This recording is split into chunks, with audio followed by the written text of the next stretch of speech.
Olá, pessoal! Hoje o nosso papo é sobre um dos temas mais complexos e que mais gera discussão no direito, a legítima defesa. Sabe, é um direito que todo mundo tem, mas ele existe numa linha muito tênue e são os detalhes que podem transformar uma pessoa que se defendeu em um réu. A pergunta de $1 milhão é exatamente essa. Em que momento reagir a um ataque é um direito protegido pela lei e quando essa mesma reação passa do limite e se torna um novo crime? É essa fronteira que a gente vai explorar hoje, detalhe por detalhe. E para a gente organizar o raciocínio, vamos seguir esse caminho aqui. Primeiro, o que é a legítima defesa? Depois, quais são os requisitos para ela valer? Em seguida, a gente vai ver o perigo do excesso. Também vamos dar uma olhada em alguns tipos e situações especiais e, para fechar, como é que se prova isso num tribunal. Vamos lá? Então vamos começar pelo básico, né? O que, afinal de contas, a lei diz sobre o direito de se defender? Olha só, o que é fascinante nesse slide é que essa única frase do Código Penal tem todas as regras do jogo. Cada palavrinha aqui é fundamental. Moderadamente, meios necessários, injusta, atual ou iminente. Cada uma delas é um pilar que precisa estar de pé. Se um cair, a legítima defesa inteira pode desmoronar. E o que acontece quando todos esses pilares ficam de pé? Bom, aí a lei tem um nome técnico para isso: excludente de ilicitude. Parece complicado, mas a ideia é simples. Significa que aquela ação, que até parece um crime, não é considerada um crime. E na prática, a pessoa que se defendeu dentro da lei é absolvida.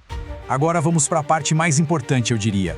Pensa num checklist. Para a justiça, a legítima defesa precisa preencher alguns requisitos obrigatórios. E são estes 4 aqui.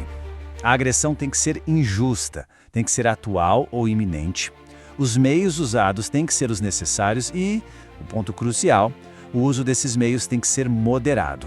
A falta de umzinho só desses elementos pode derrubar toda a tese da defesa. Descomplicando os 2 primeiros pontos. A agressão tem que ser injusta, ou seja, ilegal, algo que a lei não permite. E o tempo é tudo.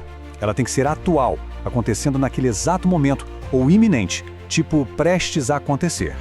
E isso é fundamental, gente. Reagir a uma agressão que já passou não é defesa. O nome disso é vingança. Bom, agora chegamos nos pontos mais delicados e que dão mais pano para a manga. Meios necessários e uso moderado. O meio necessário é basicamente o que a pessoa tem disponível para parar o ataque. E o uso moderado, isso quer dizer proporcionalidade. A reação tem que ser proporcional à agressão.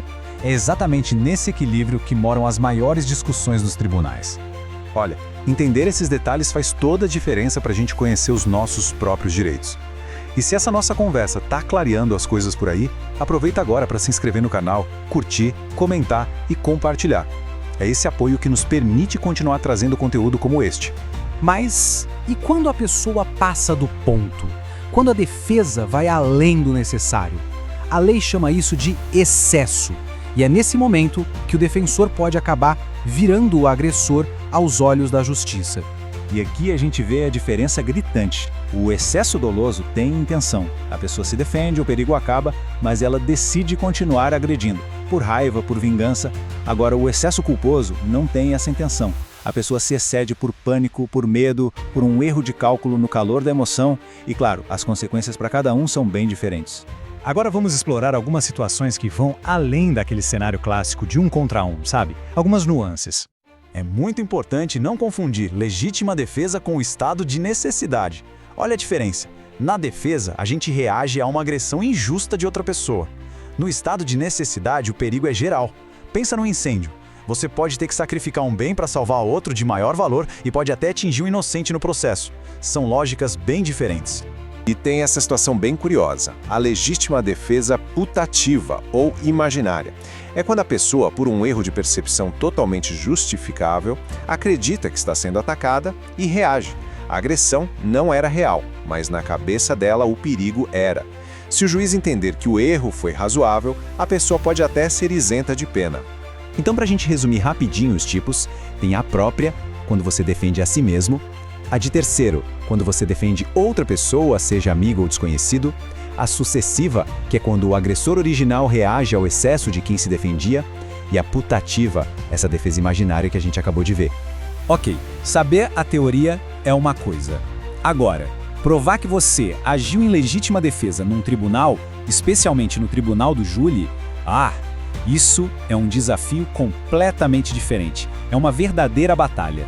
Provar a legítima defesa é construir um caso. Não basta só falar, tem que mostrar.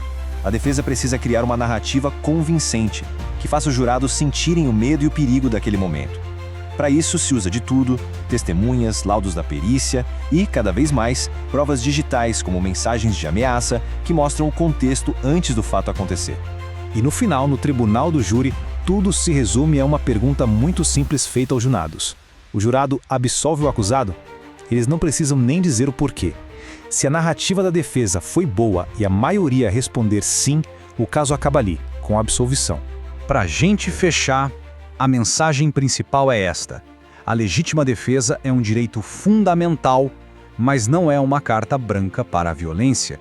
A lei te dá um escudo para a defesa proporcional e necessária, mas uma espada para punir a vingança e o excesso.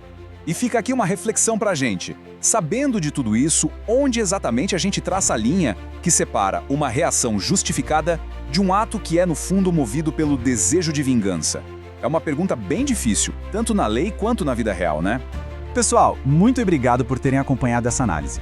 Deem uma explorada no nosso canal, porque lá tem mais conteúdo que pode ajudar a entender melhor os seus direitos nesse mundo jurídico tão complexo. Lembre-se, conhecimento é sempre a melhor defesa. Até a próxima!